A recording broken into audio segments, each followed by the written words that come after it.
There was a time when millions of people tuned in, not for a movie, but for lingerie, runways, diamonds, angel wings.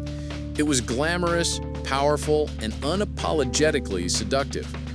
For over 2 decades, Victoria's Secret was the definition of beauty and confidence.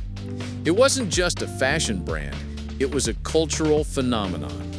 But then, everything collapsed. Sales plummeted, models rebelled, scandals surfaced, and society began to ask, what exactly was Victoria's Secret selling? This is the story of how a $7 billion lingerie empire became a $4 billion redemption project.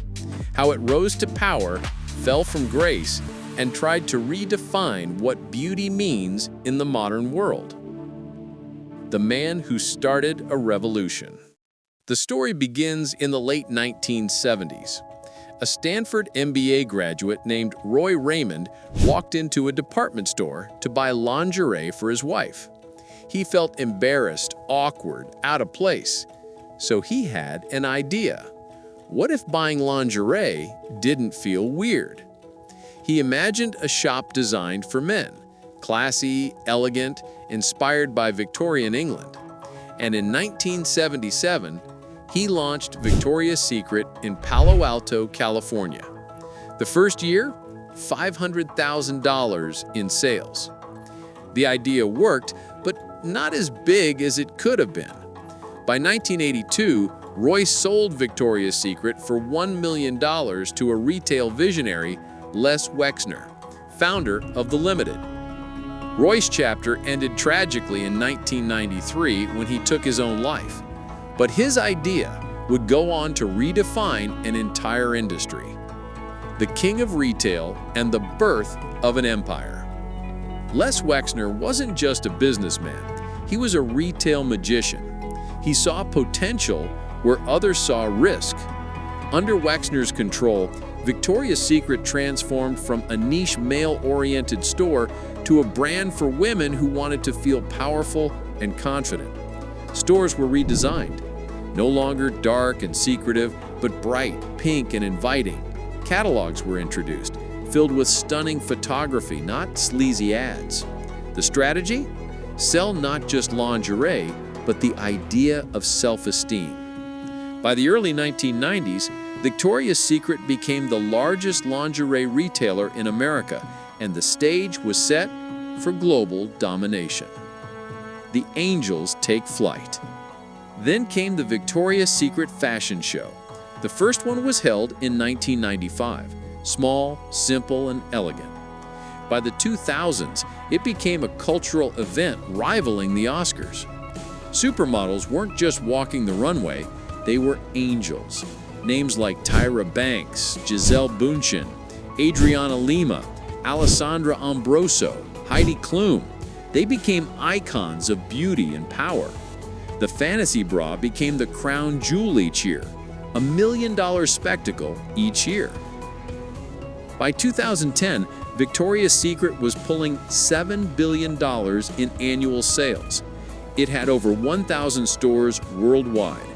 It wasn't just a brand, it was a dream factory. The illusion of perfection. But behind the lights and lace, a darker story was unfolding. While the world was celebrating diversity, Victoria's Secret stayed frozen in time. Every angel looked the same. Every campaign echoed one definition of beauty.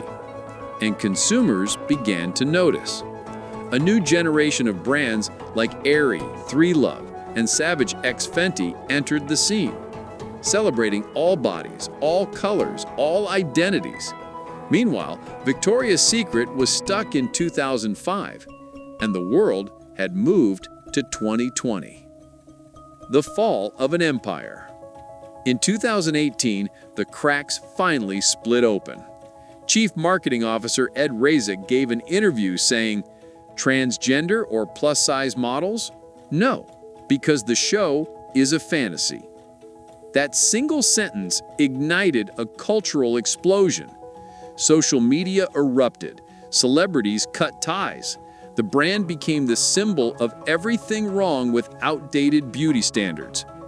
To make things worse, investigations revealed Les Wexner's close connection to Jeffrey Epstein, the disgraced financier.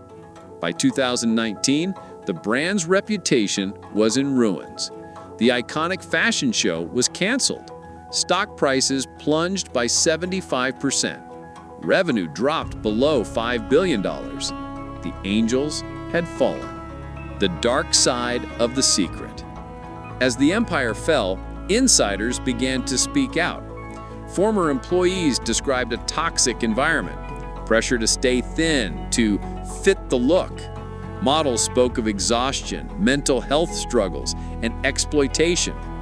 The world saw behind the curtain and realized that Victoria's Secret wasn't selling confidence, it was selling control. Rebranding the secret.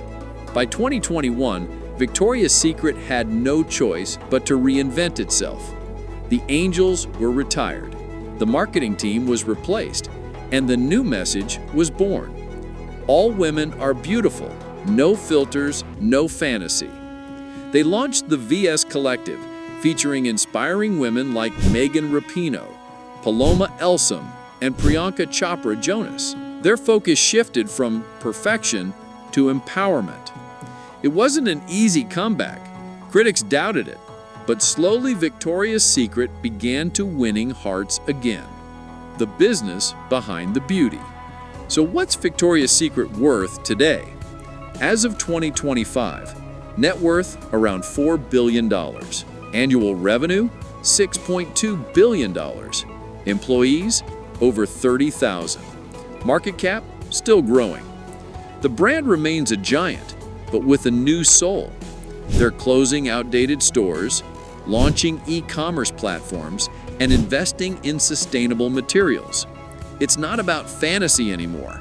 It's about functionality and inclusivity. The lessons of the secret. The rise and fall of Victoria's Secret is more than just a business story. It's a story about change, about how society, culture, and commerce constantly evolve and how even billion-dollar brands must evolve with it.